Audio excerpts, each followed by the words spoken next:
We are back today with Lee Strobel talking about his newest book, The Case for Grace, which is our offer to you all this month.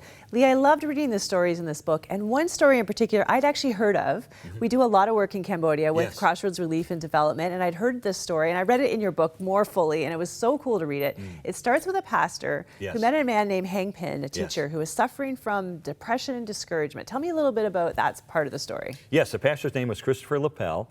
He himself had fled the Khmer Rouge when they swept into Cambodia and were murdering millions ultimately of people. And he fled and ended up becoming a Christian at a relief camp, became a pastor in California, but would go back to Cambodia to do ministry often. So he was there doing ministry at a center in Cambodia, and there was a man who came who was a teacher at a school. And he was kind of shy, and he came and wasn't a Christian, but he listened, and at the end, he ended up coming forward and receiving Christ as his forgiver and leader, receiving this free gift of God's grace. And he became on fire for God, and he led his family to the Lord. He started some churches. He volunteered with relief agencies. He became like a Mother Teresa, living in the jungles there in Cambodia, serving people out of his gratitude for this gift of grace that God had bestowed upon him. In fact, when he was baptized by Christopher, he said, I've done many terrible things. And he didn't know if he could really come to faith, if he really was good enough to be a Christian and be baptized. And Christopher told him, he said, I don't know what you've done, but whatever it is, God has paid for it. Forgiveness is available, grace is available, and ended up leading him to the Lord. That's just the beginning of the story. Yeah, and the thing is, we say that sometimes, and we believe that. Yeah. But when the evidence of what we actually what God has to forgive and sometimes what we have to forgive can be huge, he found out a secret that this man was keeping. What was the secret? Well, the secret was that his actual identity was Comrade Doik. He had been the head of the S-21 torture center for the Khmer Rouge.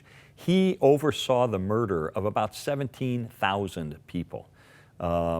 Virtually no one escaped alive from the torture center, including Christopher Lapel, that pastor. His own cousin was murdered in that torture center under Comrade Doik, who he ended up leading to Christ and baptizing, and who became an on-fire Christian.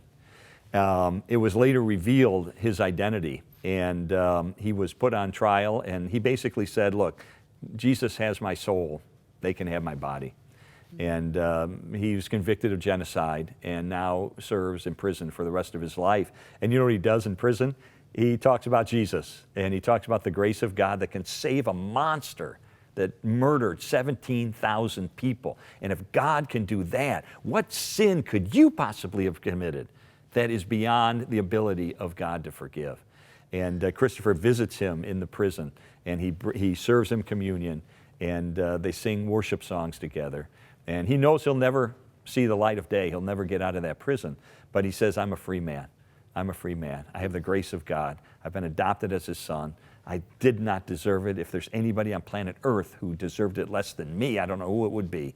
But God's grace is big enough even to cover the most horrific of sins. Oh, thank you for telling that story. That's so powerful. And there's so many more great stories like that in this book. We're going to talk another time with you about more of them. Great. If you're watching this, maybe you haven't been able to forgive yourself for something that you did that you think is really terrible. Think about this. If God can forgive a man who killed 17,000 people, do you think that he could forgive you? And do you think that you could forgive you? Those are some questions to think about. This book is going to cause you to think about a lot of these questions. You need to get yourself a copy.